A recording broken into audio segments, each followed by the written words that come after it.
Assalamualaikum warahmatullahi taala wabarakatuh.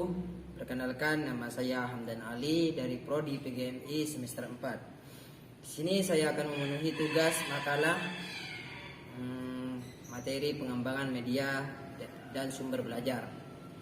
Sumber belajar adalah bahan termasuk alat permainan untuk memberikan informasi maupun berbagai keterampilan kepada murid maupun guru, antara lain seperti buku referensi, buku cerita, gambar, narasumber, atau hasil-hasil budaya yang lain.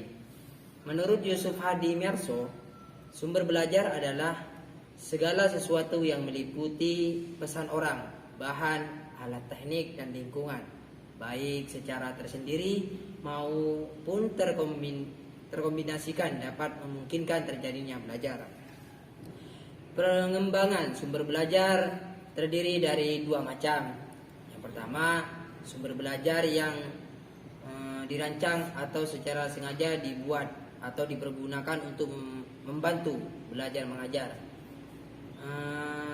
Sumber belajar semacam ini sering disebut bahan pembelajaran, misalnya buku pembelajaran, modul, brosur, program audio, program slide, suara, film, video, slides, film, strip, ataupun yang lainnya. 2. Sumber belajar yang dimanfaatkan guna memberi kemudahan seorang dalam belajar, berupa segala macam sumber belajar yang ada di sekitar lingkungan kita. Sudah tersedia dan tinggal dimanfaatkan. Sumber belajar tersebut tidak dirancang untuk kepentingan tujuan suatu kegiatan pembelajaran, namun dapat ditemukan, dipilih, dan dimanfaatkan untuk keperluan pembelajaran. Seperti misalnya taman, pasar, toko, museum, kebun binatang, waduk, sawah, terminal, surat kabar, dan lain-lainnya. Manfaat sumber belajar. Sumber belajar memberikan manfaat yang besar dalam membentukkan hasil belajar. Dalam penerapannya, indikator hasil belajar dapat dikatakan berhasil jika peserta didik dapat mencapai beberapa hal. Yang pertama, daya serap terhadap bahan pembelajaran yang diajarkan mencapai prestasi tinggi, baik secara individu maupun kelompok.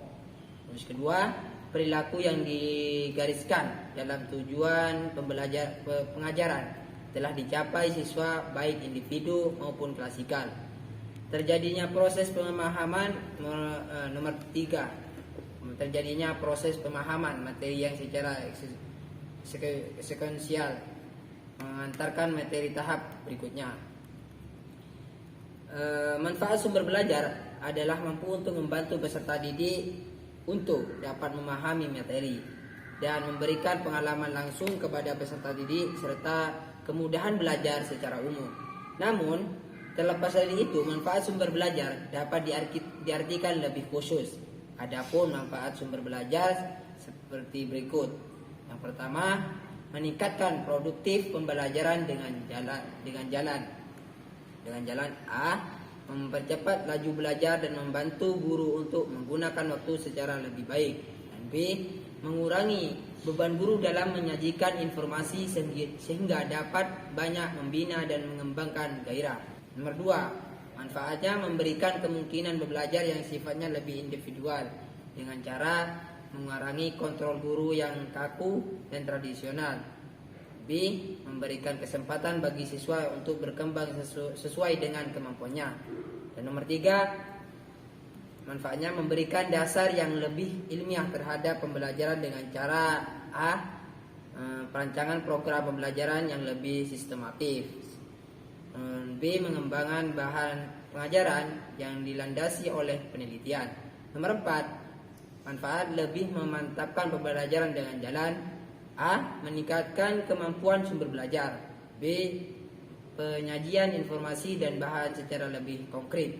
Dan 5, dengan manfaatnya memungkinkan belajar secara seketika, yaitu mengurangi kesenjangan antara pembelajaran yang bersifat verbal dan abstrak dengan realitas yang sifatnya konkret, dan memberikan pengetahuan yang sifatnya langsung. Terus nomor 6, manfaatnya memungkinkan penyajian pembelajaran yang lebih luas dengan menyajikan informasi yang mampu menembus batas geografis. Terus yang terakhir, manfaatnya menambahkan iman dan takwa kepada Tuhan yang Maha Kuasa.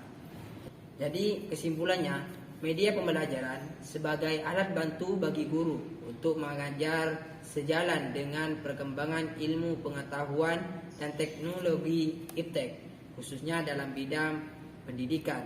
Segala sesuatu yang tersedia di sekitar lingkungan belajar yang berfungsi untuk membantu optimalisasi hasil belajar adalah sumber belajar.